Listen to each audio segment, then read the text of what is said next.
ከተማው ለት እንግዳ ነው መስሎ ሳግረሉ የሚያውቀው ነው እውነትን በተቀማ ትውልድ ማን ይሆን የእውነት ዘመድ? ሰላም ወዳጆች እንዴት አላችሁ? እግዚአብሔር የተባረከ ይሁን። እንደሚታወቀው ወደ እናንተ የኢየሱስ ክርስቶስ ምሳሌዎች በሚል ርዕስ ተከታታይ ትምህርት እያቀረብኩ እንዳለው ይታወቃል። እግዚአብሔር በጣም በብዙ ረድቶኝ የመጀመሪያው የኢየሱስ ክርስቶስ ምሳሌዎች ከሚለው መግቢያ ጋር ከዚህ በፊት 7 ኤፒሶዶችን አቅርቤያለሁ። በምሳሌዎች ደረጃ ደግሞ 6 ምሳሌዎችን ከዚህ በፊት ወደ እናንተ አቅርቤያለሁ። በእውነት ወደ ኋላ ሄዳችሁ ብትመለከቷቸው በብዙ የምትጠቀሙበት የእግዚአብሔርን መንግስት ምስጢር የምታውቁባቸው በጣም ጠቃሚ የጌታ ኢየሱስ ብዙ የመንግስቱን ሐሳብና ምስጢር ያስቀመጠባቸው ምሳሌዎች ናቸው። የዩቲዩብ ቻናሌ ላይ ሄዳችሁ ወደ ኋላ ተመልሳችሁ እንድታዩአቸው ጋብዛችኋለሁ። ዛሬ እግዚአብሔር ረድቶኝ 7ኛውን ምሳሌ ወደ እናንተ ይዤ መጥቻለሁ። ከዚህ በፊት የሆነ የምሳሌውን ፓተርን ልነግራችሁ እንደሞከርኩት ጌታ ኢየሱስ አንዳች የመንግስቱን ሐሳብ እዚህ ምድር ላይ የመጣበትን የቆየበትን ዋና ጉዳይ ከመጀመሪያው እስከ መጨረሻው ደጋግሞ ለደቀ መዛሙርቱ በአእምሯቸው በልባቸው ውስጥ ሊያስቀምጥ የፈለገውን ሐሳብ የእግዚአብሔር መንግስት ጉዳይ እንደሆነ ነግራቸዋለሁ። እሱ ብቻ ደግሞ አይደለም፣ ጳውሎስም እንዲሁ ከዚህ በፊት የኢየሱስ ክርስቶስ ምሳሌዎች በሚለው መጀመሪያ ላይ እንደነገርኳችሁ የሐዋርያት ሥራ ምዕራፍ 28 ሄዳችሁ ብትመለከቱት ደጋግሞ የሰበከው የእግዚአብሔር መንግስትን ጉዳይ እንደሆነ እዛ ቦታ ላይ በግልጽ ተቀምጧል ማለት ነው። ነገር ግን በወቅቱ የነበሩ አይሁድ እግዚአብሔር አምላክ አንድ ነው በሚለው ያ አይዲዮሎጂና ዋና ሐሳብ ላይ ተመስርተው መጥተው ስለነበረ ተሰውሮ የነበረውን ይህን ምስጢር ይሄውም ቃል ስጋ የሆነበትን ወይም ደግሞ የመለኮትን ኢንካርኔት የማድረግ ጉዳይ በቀላሉ ሊረዱት ስላልቻሉ ከነቢያትና ከሕግ እየጠቀሰ ኢየሱስ ክርስቶስን ዲስፕሌይ ለማድረግ በዛ ስም እንዲጠመቁ ለማድረግ በክርስቶስ ኢየሱስ አማካኝነት ወደ እግዚአብሔር አብ እንዲደርሱ ለማድረግ በብዙ የደከመበት እንደሆነ እናውቃለን። ብዙዎቹ የጳውሎስ መልእክቶችም እንደዚህ አይነት ደብዳቤዎች እንደሆኑ ክሪስቶሎጂ ላይ በዋነኛነት ፎከስ ያደረጉ እንደሆኑ እናውቃለን። ግን ስቲል በአገልግሎት ጊዜ ሁሉ ውስጥ ዋና ጉዳዩ የእግዚአብሔር መንግስት እንደነበረ ደጋግሜ ነግራቸዋለሁ። ዛሬም በዚህ ዘመን ብዙዎቻችን አላስፈላጊ በሆኑ ቶፒኮች በጣም ተጠምደናል። ዕውቀት መሰል የሆኑ ግን ከዋናው የእግዚአብሔር ሐሳብ በጣም ያራቁን ነገሮች በስተዋል። ዛሬም እንደገና ተመልሰን ወደ እግዚአብሔር መንግስት ሐሳባችንን እንድንሰበስብ እዛ ላይ ፎከስ እንድናደርግ በጌታ ፍቅር አሳስባችኋለሁ። ከዚህ በፊት የዘሪው ምሳሌ ነው ለእናንተ አቅርቤያለሁ። ከዘሪው ምሳሌ በኋላ ደግሞ የእንክርዳዱና የስንዴውን ምሳሌ አቅርቤላችኋለሁ ወደ እናንተ። ከዛ በኋላ ፓራላል የሚመስሉ ሁለት አንድ አይነት ሐሳብ ያላቸውን ነገሮች ወደ እናንተ አቅርቤ ነበር። ይኸውም በአትክልት ስፍራ መካከል የተዘራቸዋን በጣም በመጠኗ ትንሽ የሆነችዋን የስናፍጭ ቅንጣት እና ከዛው ጋር አብሮ ተመሳሳይ በሆነ ሁኔታ አንዲት ሴት በ3 መስፈሪያ ዱቄት ውስጥ የሰወረቻትን እርሾ ወደ እናንተ አምጥቼ ነበር። እነዚህ ምሳሌዎች የመጀመሪያው በስናፍጭ ቅንጣት ምሳሌዋ በተገለጠ ሁኔታ የእግዚአብሔር መንግስትን ፊዚካሊ መስፋፋት የተገለጠ የወፎች መስፈሪያ መሆንን የሚያሳይ በምድር ላይ እንዴት እንደሰፋችና በተገለጠ ሁኔታ ብዙዎችን በቁጥር በኢንፍራስትራክቸር የመሳሰለው ነገር በሚታይ መልኩ የእግዚአብሔር መንግስት መስፋትን ይናገራል ብያቸዋለሁ። ደግሞ ሁለተኛው እርሾ በስውር ሁኔታ ልክ እርሾዋ በዱቄቱ ውስጥ ገብቶ ግን ስራን በውስጥ ለውስጥ ይሰራ እንደነበረው ኢንቪዚብሊ የእግዚአብሔር መንግስት እንዴት በዓለም ላይ እየተሰራጨች እንዳለች ነግራችሁ ሞክሬያለሁ። ከዛ ቀጥሎ ያሉት 2 ምሳሌዎች እንዲሁ ተመሳሳይ እንደነበሩ ነግራችኋለሁ። ይሄው በእርሻ ውስጥ የተሰወረው መዝገብና ዋጋው እጅግ ውድ የሆነችው ዕንቁ የሚለው ነው። ይሄም የእግዚአብሔር መንግስትን ፕሪሺየስነስ ያገኘው ሰው የትኛውንም ዋጋ ከፍሎ የራሱ ሊያረገው የሚገባ ያለውን ሁሉ ሊተውበት ሊሸጥለት ራሱን ጭምር ነፍሱን ጭምር ሊያጠፋለት ቢክድ እንኳን የሚያዋጣው እጅግ በጣም የተወደደ እግዚአብሔር ለሕዝቡ የገለጠው የመጨረሻ ማዳን እንደሆነ ነግራቸዋለሁ ማለት ነው። ልክ እንዲሁ አሁን ቀጥሎ በዚሁ አሁንም ከማቴዎስ ወንጌል ምዕራፍ 13 ላይ ያልወጣውም ማቴዎስ ወንጌል ምዕራፍ 13 ቁጥር 45 ባለፈው ያየነው ነው። ቁጥር 46 ላይ ያለው ምሳሌ ደግሞ መንግስተ ሰማያት ወደ ባህር የተጣለች ከሁሉም አይነት የሰበሰበች መረብን ትመስላለች። በሞላችም ጊዜ ወደ ወደቡ አወጧት። ተቀምጠውም መልካሙን ለቅመው በዕቃዎች ውስጥ አከማቹ፣ ክፉውን ግን ወደ ውጭ ጣሉት። በዓለም መጨረሻ እንዲሁ ይሆናል።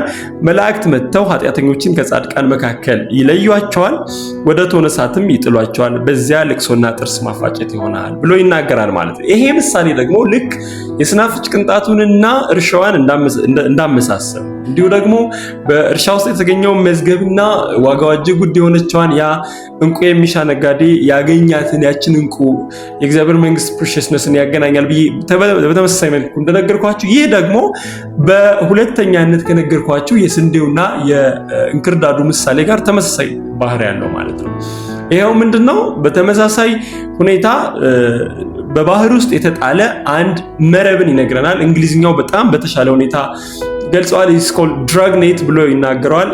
ይሄ አይነት መረብ ምን አይነት ነው? ጀስት ብሎ ኦርዲናሪ እንደምናውቀው በውሃ ላይ ከላይ ብቻ የሚንሳፈፍ አይነት አይደለም። ነገር ግን ሙሉ በሙሉ ይጣልና በተለይ በትልቁ የሚሰሩ መርከብ ላይ ሆነው ፊሸሮች፣ አሳ አስጋሪዎችን ብትመለከቱ የባህሩ ወይም ደግሞ እዛ የሚጠመድበት ስፍራ የመጨረሻው ቤድ ላይ ወይም ደግሞ ታችኛው ወለሉ ላይ ሆኖ በሚጎተትበት ሰዓት ከስር ያገኘውን ሁሉ እየለቃቀመ ወደ መረቡ ውስጥ የሚያስገባ በዛ ወጥመድ ውስጥ የሚያስቀር አይነት መረብን ነው የሚናገረው ማለት ነው።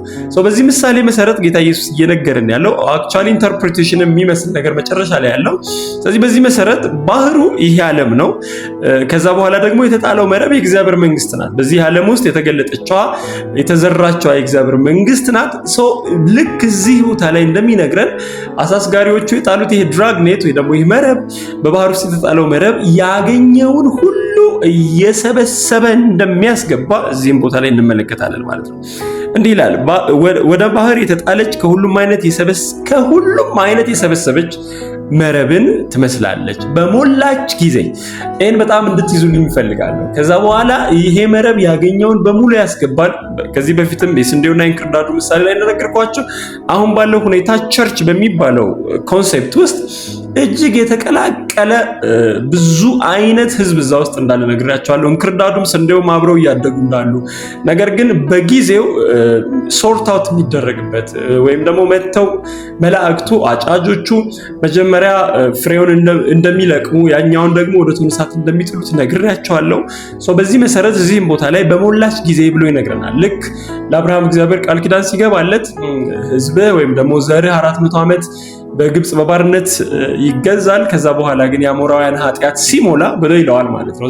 አሁንም በዚህ አዲስ ኪዳን የባቢሎን ሁኔታ ውስጥ እንዳለን እናውቃለን። አሁን ያለው ዓለም ይሄ ወርልድ ሲስተሙ ኒው ኤጅ ሙቭመንት ወዘተ የምንላቸው ነገሮች ባቢሎን ብለን የምንላት የዚህ ዓለም ሲስተም ጽዋው በሚሞላበት ጊዜ ጌታ ኢየሱስ እሷን ኮምፕሊትሊ ከአንድና ለመጨረሻ ጊዜ ለማጥፋት ይመጣል።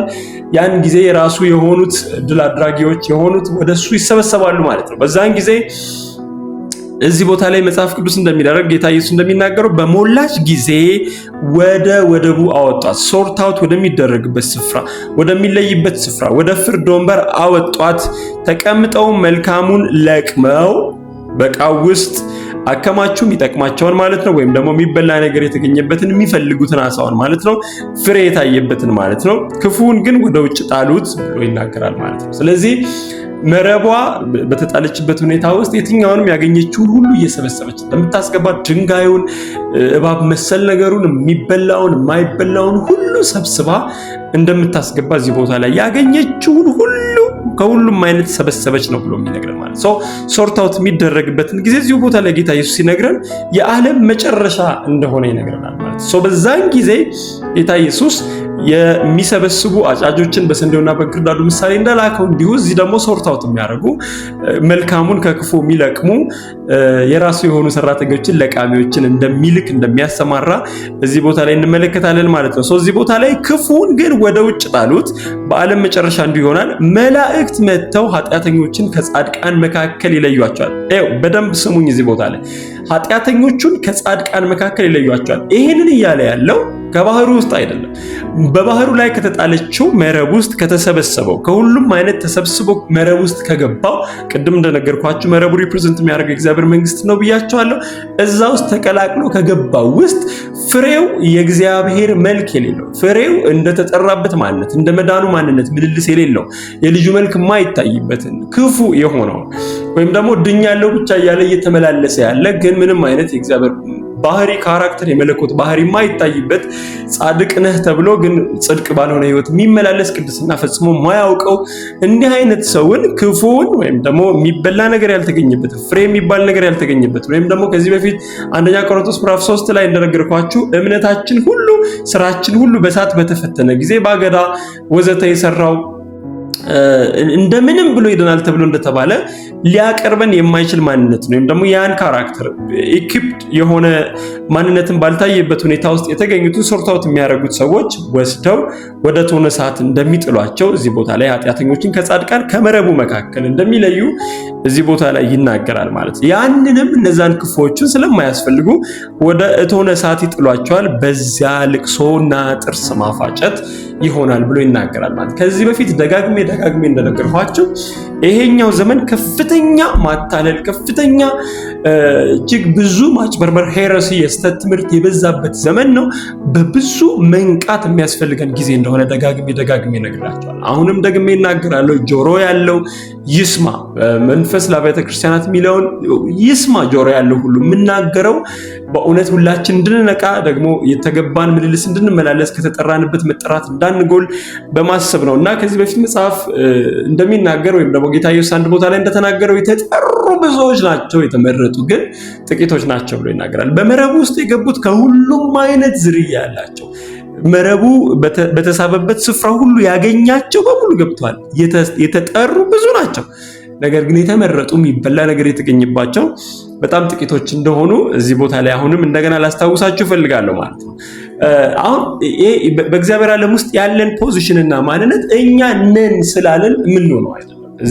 ማቴዎስ 7 ላይ ከዚህ በፊት አንድ ክፍል ላይ ልነግራችሁ እንደሞከርኩት ጌታ ሆይ የሚለኝ ሁሉ ኢቨን ድንቅና ታምራት የሚያደርግ አጋንንትን የሚያስወጣ ታምራትን በስሙ የሚያደርግ ትንቢትን የሚናገር በክርስቶስ ኢየሱስ ፊት it's not that much of a problem for him ነው ማለት ነው። ምክንያቱም እዛው ቦታ ላይ ሲናገር እንደሱ አይነቱ አይደለም የሚገባ ነገር ግን የአባቴን ፈቃድ የሚያውቅ ደግሞ የሚያደርግ እርሱ መንግስተ ሰማያት የሚገባ ወይም ደግሞ እዚህ መረብ ውስጥ ከተገኘው ውስጥ ፍሬ ያለበት መልካም ሆኖ ወደ መንግስቱ የአባቴ ብሩካን ተብሎ ከሚጠሩት ውስጥ እንደሚሆን ይናገራል ማለት ነው። ከዚህ በተጨማሪ በዮሐንስ ወንጌል ምዕራፍ 8 ላይ ጌታ ኢየሱስ እየተናገረ ከሄደ በኋላ አንድ ቦታ ላይ እንደዚህ ብሎ ይናገራል። ዮሐንስ ወንጌል ምዕራፍ 8 ከቁጥር 31 ጀምሮ ኢየሱስም ያመኑትን አይሁድ ያመኑትን ነው የሚለው ያላመኑትን አይደለም፣ ያመኑትን ወይም ደግሞ ቃሉን ሰምተው ያመኑ ሊከተሉት የፈለጉትን አይሁድ እናንተ በቃሌ ብትኖሩ በእውነት ደቀ መዛሙርቴ ናችሁ፣ እውነትም ታውቃላችሁ፣ እውነትም አርነት ያወጣችኋል አላቸው ብሎ ይናገራል። አምነዋል፣ ሊከተሉት ፈልገዋል። አሁን እዚህ ቦታ ላይ እየነገራቸው ያለው አርነት እንድትወጡ with mind transformation ወደ ላይ እንድትደርሱ ቃሌን ማወቅ ቃሌን ማድረግ ያስፈልጋቸዋል ብሎ አርነት የሚያወጣችሁ ያ እኔ የምነግራችሁ ቃል ነው ብሎ ሲናገራቸው አረኛስ የአብርሃም ልጆች ነን፣ የእግዚአብሔር ልጆች ነን፣ ምንም አይነት ባርነት የለብንም፣ ማንንም አልገዛንም፣ ስለዚህ ምንም አይነት አርነት አያስፈልገንም ብለው ፓፍድ አፕ ሲያደርጉ ወይም ደግሞ የመንፈስ ድህነት የማይታይባቸው ራሳቸውን ጻድቅ ያደረጉ ሆነው ይታያሉ ማለት ነው። እዚህ ቦታ ላይ ሲነግራቸው እናንተ የአብርሃም ልጆች እንደሆናችሁ አውቃለሁ፣ ነገር ግን የአብርሃም ካራክተር አይታይባችሁም፣ ደግሞ የእግዚአብሔር ልጆች ነን እንደምትሉት የእግዚአብሔር ካራክተር አይታይባችሁም። እግዚአብሔርን ብታውቁት አብርሃምን ብታውቁት ኖሮ እኔን ታውቁኝ እኔን ትወዱኝ ነበር ብሎ ይናገራቸዋል። ስለዚህ የህይወት ምልልሳችሁ የሚመስለው ያንን አባታችሁን ዲያብሎስን ነው እንጂ አብርሃምን ወይም ደግሞ እግዚአብሔርን የሚመስል ካራክተር ፈጽሞ አይታይባችሁም ብሎ ይናገራቸዋል ማለት ነው።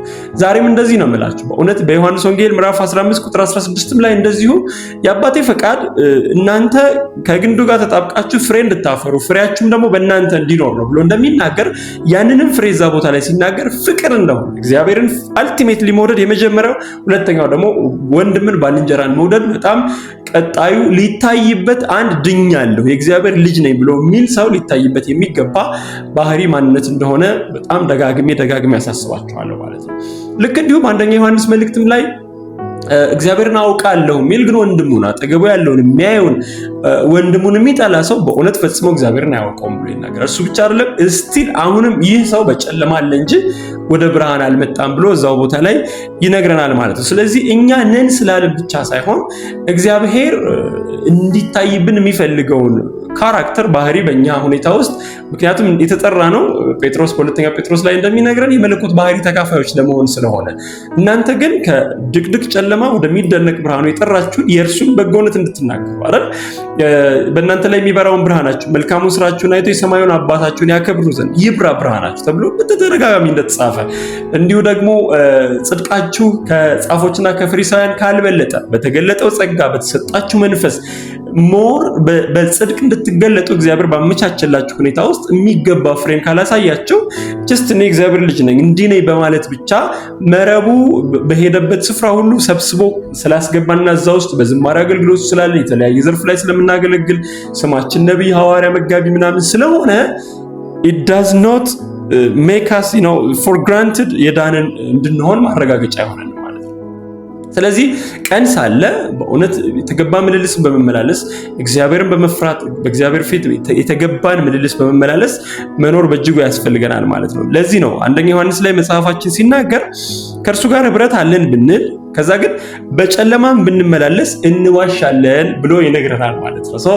ከእግዚአብሔር ጋር ህብረት አለኝ ከእግዚአብሔር ተወልጃለሁ ብለን ዘሩ በእኔ ውስጥ አለ ካልን በኋላ ግን የሚታይብን ፍሬ ከዘሩ ውጭ የሆነ የኃጢአት ምልልስ የጨለማ ምልልስ ከሆነ የእግዚአብሔር ነኝ የሚል ከእግዚአብሔር የተወለደ ኃጢአትን አያደርግም ብሎ እዚሁ ዮሐንስ ወንጌል ምዕራፍ አንደኛ ዮሐንስ ላይ በደንብ ደጋግሞ ይነግረናል ማለት። ስለዚህ ህብረት አለን ካልን በብርሃን የመመላለስ ኃላፊነት ደግሞ አለብን ማለት። ይሄንንም የሚያደርገው ራሱ የእግዚአብሔር መንፈስ በእኛ ውስጥ ነው። እኛ ራሳችንን ማቅረብ ራሳችንን መካድ ለሱ የሚወደውን የልጁን መልክ እንዲገልጥ እድል መስጠት ብቻ የሚጠበቅብን እንደሆነ ነግራችኋለሁ ማለት። ቅድም እንደነገርኳችሁ በባህር ውስጥ የተጣለው መረብ ያገኘውን ከሁሉም አይነት ሰብስቦ እንዳመጣ ነግራችኋለሁ። እንዲሁ በአንደኛ ዮሐንስ ምዕራፍ 1 ቁጥር 19 ላይ እንደዚህ ብሎ የሚናገር ቃል አለ። ከእኛ ዘንድ ወይም ከቁጥር 18 ጀምሮ ባነበው ልጆች ሆይ መጨረሻው ሰዓት ነው አለ። የክርስቶስም ተቃዋሚ ይመጣ ዘንድ እንደሰማችሁ አሁን እንኳ ብዙዎች የክርስቶስ ተቃዋሚዎች ተነስተዋል። ስለዚህ ስለነዚህ የክርስቶስ ተቃዋሚዎች ሲናገር እንደዚህ ይላል። ስለዚህም መጨረሻው ሰዓት እንደሆነ እናውቃለን ይልና ከኛ ዘንድ ወጡ ብሎ ይናገራል። የመጡት ከዓለም ወይ ካላመነው ማህበረሰብ አይደለም፣ ከኛ ግሩፕ መካከል ከኛ ዶሜን መካከል ወጡ። ዳሩ ግን እስቲል ከኛ መካከል ሆነው ከኛ ወገን አልነበሩም። ከኛ ወገንስ ቢሆኑ ከኛ ጋር ጸንተው በኖሩ አልጸኑም። እነዚህ የክርስቶስ ተቃዋሚ ሆነው ማኒፌስት ያደረጉት ሰዎች እኛ ውስጥ ነበሩ፣ እኛ ዶሜን ውስጥ ነበሩ፣ መረቡ ውስጥ ገብተው ነበረ። ግን ካራክተራቸው ምልልሳቸው ሶርት አውት በሚደረግበት መጨረሻ ላይ መረቡን ወደ አውጥተው ወይም ደግሞ ወደ ዳር አውጥተው ሲፈትሹ ከሚጣሉት ክፉ የሆኑ ወይም ደግሞ የእግዚአብሔር መልክ የሌለባቸው ነበሩ። ጸንተው በኖሩ ነበር ከኛ ወገን ቢሆን ኖሮ። ነገር ግን ሁሉ ከኛ ወገን እንዳልሆኑ ይገለጡ ዘንድ ወጡ ብሎ ይናገራል። ስለዚህ ሶርት አውት የሚያደርጉት ልክ እንክርዳዱን ከስንዴው ለይተው እንደሚያወጡት እንዲሁ በመረብ ውስጥ ከሚገኙት ውስጥ የሚበላውን ከማይበላው ክፉን ከመልካሙ ለይተው ጻድቁን ከኃጢአተኛው ለይተው እነዛ መላእክት የተገባን ፍርድ በክርስቶስ ወንበር ፊት በክርስቶስ የፍርድ ወንበር ፊት በእግዚአብሔር ፊት የተገባን ፍርድ እንድናገኝ ሊያረጉን ይችላሉ ማለት ነው። ቅድም ልነግራችሁ እንደሞከርኩት እኔ እግዚአብሔር ልጅ ነኝ፣ እኔ አብርሃም ልጅ ነኝ ስላለን እንደዛን ጊዜ ኢየሱስን ሊከተሉ እንደወደዱ እስራኤላውያን አይደለም። እዚሁ አሁንም አንደኛ ዮሐንስ ምዕራፍ 3 ላይ ቅድም አንደኛ ዮሐንስ ምዕራፍ 2 ላይ ያነበብኩላችሁ አሁን አንደኛ ዮሐንስ ምዕራፍ 3 ላይ እንደዚህ ብሎ የሚናገር ቃል አለ። የእግዚአብሔር ልጆችና የዲያብሎስ ልጆች በዚህ የተገለጡ ናቸው። ጽድቅን የማያደርግና ወንድሙን የማይወድ ሁሉ ከእግዚአብሔር አይደለም። አያችሁ፣ እኔ እግዚአብሔር ልጅ ነኝ ያለ አይደለም። የእግዚአብሔር ልጅ ጽድቅን የሚያደርግ ወንድሙን የሚወድ ፍሬ የሚታይበት በፍቅር የሚመላለስ ዘሩ በሱ ውስጥ እንዳለ ሰው ያን ዘር ለዛ ዘር የተገባን የዛን ዘር ባህሪ የዛን ዘር ካራክተር የዛን ዘር ፍሬ የሚያፈራ እሱ በእግዚአብሔር ዘንድ የተወደደ በእግዚአብሔር ዘንድ የታወቀ እግዚአብሔርን ያወቀ በብርሃን የሚመላለስ እንደሆነ ደጋግሞ ይናገራል ማለት። ስለዚህ ዛሬ ማሳስባቸው ልክ ጌታ ኢየሱስን ሊከተሉ ወደው ግን እውነት አርነት ያወጣቸዋል ተብለው እምላችሁን ቃሌን እወቁ ደግሞ አድርጉት ብሎ እንዳላቸው ሰዎች ራሳችን እንዳናታለን። ነገር ግን ደጋግሞ እንዳለን የሚወደኝ ትእዛዜን የሚጠብቅ ብትወዱኝስ ትእዛዛቴን ጠብቁ፣ የሚወደኝ ቃሌ በሱ ዘንድ ያለችው ደግሞ የሚያደርጋትም ነው ብሎ እንዳለ ከሱ ጋር ህብረት የሚኖረው እሱ እንደሆነ የዮሐንስ ወንጌል ምዕራፍ 14 ላይ ደጋግሞ እንደነገረን በዘመን መጨረሻ መቼ እንደሆነ አናውቅም። እኛ ልንሄድ እንችላለን፣ እሱ ሊመጣ ይችላል እና በዚህ በተሰጠን ጊዜ ውስጥ በጉብዝና ጊዜያችን በብርሃን ሳለን ቀን ሳለ በእውነት በተወደደ በዚህ ጊዜ ራሳችንን አሁንም እንድንመረምር ደጋግሜ እንደነገርኳችሁ በዚህ የኢየሱስ ክርስቶስ ምሳሌዎች ውስጥ እስካሁን በመጣንባቸው ጊዜዎች ሁሉ ውስጥ የእግዚአብሔር መንግስት ከመጥምቁ ዮሐንስ ዘመን ጀምሮ ተገልጣለች። ግን ተናጣቂዎች፣ ግፈኞች ያገኟታል፣ ይይዟታል ተብሎ እንደተጻፈ እንዲሁ በጣም ብዙ መጋደልን የምትፈልግ መንግስት እንደሆነች ይህንንም ሁሉ ግን የምናደርገው በተገለጠው ጸጋ አማካኝነት በተሰጠን የእግዚአብሔር መንፈስ ምሪትና አስተማሪነት አማካኝነት ብቻ እንደሆነ አሁንም እንድትረዱ አሳስባችኋለሁ። ደጋግሜ ነግራችኋለሁ። ራሳችንን እንድንፈትሽ ከዚህ ዘመን የአሳች የሆነ ዘመን የአዲስ ዘመን አስተሳሰብ በበዛበት ቴክኖሎጂው ብዙ አእምሮን የሚሰርቅ ነገር በበዛበት በዚህ ጊዜ ውስጥ ወደ እግዚአብሔር መንግስት ዞር እንድትሉ እግዚአብሔር በጣም ጸጋን እንዲያበዛልን ደግሞ ጅማሬያችን መልካም ያማረ እንደሆነ ፍጻሜያችን ያማረ እንዲሆን ደግሞ በኢየሩሳሌም የምንገናኝ እንድንሆን እንድትነቁ እምነታችሁን የት ላይ እንደቆማችሁ ማንም የቆመ ቢመስለው እንዳይወድቅ ይጠንቀቅ ነው ብሎ እንደተጻፈ ራሳችሁ እንድትመለከቱ አሳስባችኋለሁ። በቀጣዩ ምሳሌ ደግሞ ወደ እናንተ እመጣለሁ። ጌታ ኢየሱስ ይባርካችሁ። ተባረኩ። በውሸት ከተማ እውነት እንግዳ ነው መስሎ ጸጉረ ልውጥ የሚያውቀው